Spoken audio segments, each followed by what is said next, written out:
बाँकी होइन शुभेच्छा मेरो कङ्ग्रेसप्रति पनि त्यत्तिकै छ। कङ्ग्रेस जस्तो तपाईँको प्रजातान्त्रिक पार्टी के कारणले म तपाईँलाई भन्छु, गगनले कुनै दिन भन्नुभएको थियो मेरो पार्टी सभापति जसले बोल्न सक्दैन, जसको बोली छैन, त्यस्तो पार्टीमा म बसिरहेको छु भनेर उहाँले बोल्नुभएको। त्यो त व्यक्तिगत दोष लगाएर बोले हो नि। हेर्नुहोस् त एमाले जस्ता अरू पार्टीमा भइदिए भए हेर्नुहोस् त्यो मान्छे कहाँ पुग्थ्यो क्या। सुझाव दिए बापत विद्या भण्डारीले पेनिट्रेट खपेर बसिरहनु भएको छ।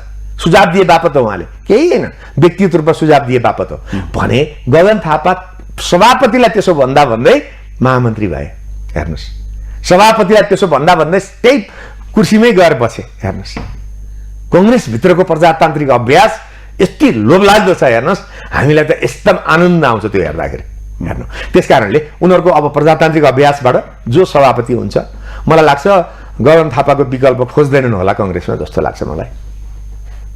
त्यो पछि महाधिवेशनको कुरा भयो होइन, नियमित महाधिवेशनको। नियमित महाधिवेशन अहिले चाहिँ नैतिकताको आधारमा मार्ग प्रशस्त गर्नुपर्छ पर्दैन, कसैलाई जिम्मेवारी दिएर गगनले कार्यवाहक जिम्मेवारी त्यो उहाँको आफ्नो निजी कुरा हो। तर गगन थापा कहाँ पनि हालत मैले त्यही देख्छु। विशेष महाधिवेशनले उहाँलाई बनाएको छ, उहाँ एडहक चाहिँ नि सभापति हो, उहाँ स्थायी सभापति होइन।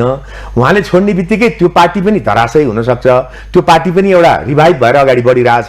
त्यस कारणले अहिले चाहिँ यो 2-3 महिनाको लागि हो, उहाँले आफू सभापति हुनुहुन्छ र उहाँले छोड्नु पर्दैन र उहाँले चाहिँ नि महाधिवेशन चाहिँ अब तत्काल गराउनु चाहिँ उपयुक्त हुन्छ भन्ने लाग्छ। हिजो पनि त उहाँ नेतृत्वमा आउनुभन्दा अगाडि त्यही 2-3 महिनाको लागि थियो, 2-3 महिनामा विशेष महाधिवेशन हुँदै थियो, उहाँले पनि हतार गर्नुभयो नि।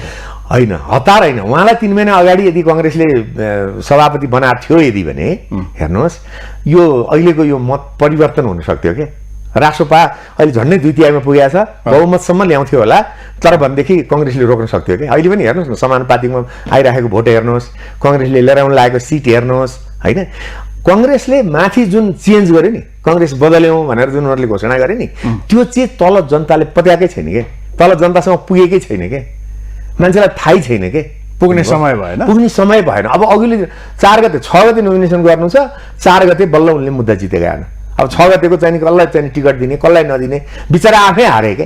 म त बिचरा भन्छु गगनलाई। हेर्नुहोस् व्यक्तिगत रूपमा अब गगनका धेरै नराम्रा कुरा होला के छ उनीहरूको पार्टीभित्र मलाई थाहा छैन, तर हामी जस्ता अलिकति चाहिँ मान्छेहरू हामी गगनलाई हेर्नुहोस् उनको एउटा भिजनलाई, उनको जुन एउटा तरिका छ त्यसलाई चाहिँ हामी मान्छौँ, हामी त्यो तरिकाको फ्यान हौ गगन। फेरि पनि कुराकानी जोड्छौँ हामी।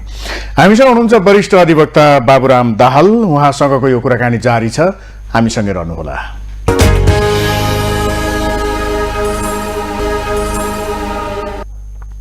कार्यक्रम व्यक्ति विषय र विशेषमा छौँ हामी र यति बेला वरिष्ठ